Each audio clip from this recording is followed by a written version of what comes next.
They are taking women who are literally giving birth and you are being shackled down. Like, is there really a risk that you're going to get up from that table and try to escape or do something?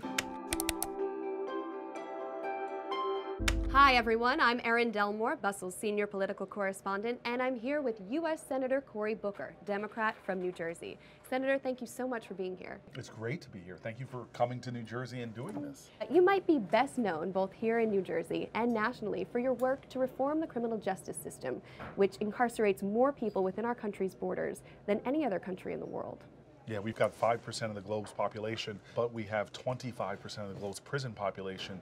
And for women, it's even more dramatic. Women's prison population is increasing 50% faster than men. And of all the women on the planet Earth that are incarcerated, 1 out of every 3 is here in the United States of America. It's really appalling numbers if you think that we're the land of the free and the home of the brave. And Senator, to that end, you, along with your colleagues Elizabeth Warren, Kamala Harris, and Dick Durbin, have introduced the Dignity for Incarcerated Women Act. Yes. And you're looking to change the way women are treated behind bars in federal prison. Yes. That work has brought us here to Clinton, New Jersey. We are 1.5 miles down the road from the Edna Mann Correctional Facility. That's a state prison for women. But I know you're hoping through this legislation, you could set a federal standard for the way women are treated. And we're joined today by 2 women who are advocates, who are powerhouse voices in this sphere. I'd like you both to take a minute to introduce yourself. Topeka, go ahead first. Hi, I'm Topeka Sam, a formerly incarcerated woman. I pled guilty to a conspiracy drug charge, and I have been incarcerated for the last 5 years. Since my incarceration, I founded the Ladies of Hope Ministries, which is a reentry program that helps women return home. I'm establishing Hope House, a reentry house for women. I'm a 2017 Soros Justice Fellow and a Columbia University Justice and Education Scholar and Beyond the Bars Fellow. My name is Tahiba Bain. I, as well as a formerly incarcerated woman, I was sentenced to 135 months in prison for a violent crime in which I pled guilty to. I also just finished supervised release after 5 years. Where were you incarcerated, Tahiba? Danbury Federal Correction. Yes, as I also went to Texas. Senator, your legislation would expressly ban shackling pregnant women not only during childbirth, but during pregnancy and also during recovery. Yes. Now, as a reporter, when I speak to people about the Dignity Act, they're shocked that this is a practice done in the United States. When I tell people about what's in this bill, so often they're thinking, well, that still goes on? Women are not getting quality sanitary products provided for them? That really? Right. They are taking women who are having children. You are literally giving birth, and you are being shackled down while you're giving birth. Like, is there really a risk that you're going to get up from that table and try to escape or do something? I had uterine fibroids, and it required for me either to get a myomectomy, or I would have had to got a hysterectomy if I didn't, take care of it right away. And when I started my time, I started in the county jail in Virginia, and at which time they had to take me out. And when they took me out, they took me in a black and white suit and shackled me. And I had the surgery shackled, and I couldn't let my family know. We think about going into surgery and going to the hospital and how frightening that can be, but then to think about being shackled. So, when I talk to the sisters who tell me about them going through the experience of having their child while shackled in prison, like I can feel, what they felt like going through that experience. And then once I got to Danbury, my cycles were still heavy, and they would only give me a certain amount of pads, a week. They told me that I had to quantify my period, which meant I had to give them the soiled pads, keep them in my room. I said, well, can I have like a hazmat can or something? And they were like, no. And they would have to look at the soiled pads in order to reissue pads. Working inside of a prison, you only get 12 cents an hour, as well as trying to figure out, are we going to pay for sanitary napkins? Are we going to pay for phone calls? We don't get soap. We don't get dishwashing liquid, toothpaste. We don't get that stuff. So we have to pay for all that, and it's And double. you remember, you're paying twice as much. Twice as much. We're paying double the amount that we would get it from CVS or any other drugstore within inside the prison walls. Most folks don't understand that so many women are being incarcerated are coming from environments that are not stable, survivors of violence. They might come in with an addiction. So now you're struggling to recover from an addiction. You're going through withdrawal. You have no resources. You have no support system. And now you can't even buy soap, toothpaste, sanitary products. It's worth mentioning that this is the segment of the prison population that's on the rise.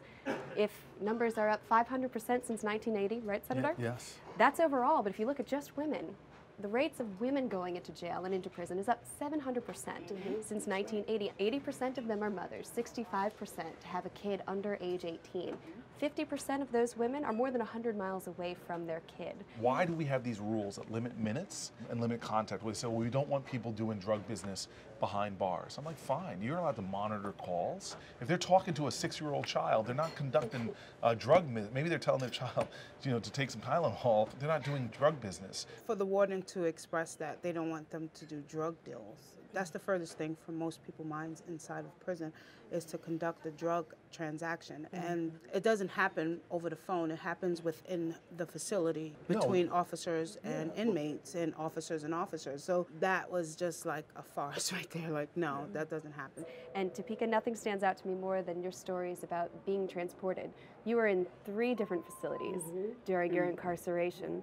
And you were telling me that sometimes moving from one to the other can be the most harrowing part of your experience. It's like you get up on the slave block and everybody's chained together, and then it's the cough squat. It's just all of the dehumanizing things. Then you're pushed back in the cell, and then the cell is freezing cold. You hear people screaming through the toilets, because the men, they're either above you or below you, so you can hear them talking through the toilets. And through all of this, you haven't really even eaten the entire day. So you can be on a plane for 16 hours, picking up other people. And it's just the worst vision that you could ever think of, the worst, that transport. And the entire time that you're being transported, you're shackled like a hog tie, because you have the black box that connects to the handcuffs, that connects to the leg irons, and you're walking literally like a shuffle. So this kind of systemized traumatization that people are going through actually affects their well-being, affects their behavior and the like. So that's something we can talk about. But you put something out there heavy, and I just want to call this out, because a lot of folks wonder why you use heavy terms like the slave block.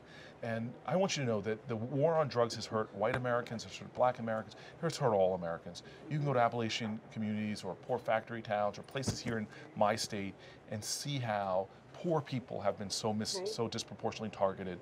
We know in America there's no difference between blacks and whites for using drugs or dealing drugs. In fact, young white men have slightly higher rates of dealing drugs. But if you're African American, you're about 4 times more likely to be caught for it, 4 times more likely to be arrested for it, and typically you will get a longer sentence. And Senator, you have fought against mandatory minimum sentencing for nonviolent drug offenders. But right now, with Donald Trump in the White House, with Jeff Sessions as the Attorney General. Why are you trying to bring me down? No, I'm trying to ask you how this country moves forward. Well, I mean, it's outrageous that this country, you have Republican governors moving in a different direction. The Republican governor of Georgia lowered recidivism in his state, lowered violent crime as a result. Shocking that when you empower people to succeed, your violent crime goes down. But then you have Jeff Sessions, who is a throwback to an Arab that came before, turning back this idea that Obama said, which was, hey, let's not charge you the highest level charge for nonviolent drug crime. Jeff Sessions literally is starting to have conversations about going after law-abiding citizens that might be in Colorado or medical marijuana states, saying, hey, let's go after them and try them federally, even though they're abiding by their state laws. This is a scary moment, what's going on right now. And so what I'm trying to do is to raise people's consciousness, because I don't care if you're a Republican or a Democrat, this is just not right. And if you are American that believes in equal justice under the law and being smart on crime, not just tough on crime, but being smart on crime, you know there's a different way. I know we are in a bad situation, but what I've learned from a lot of women in prison, under the worst circumstances, you have a choice. You can surrender to the darkness, or you can decide to be the light, like you ladies are.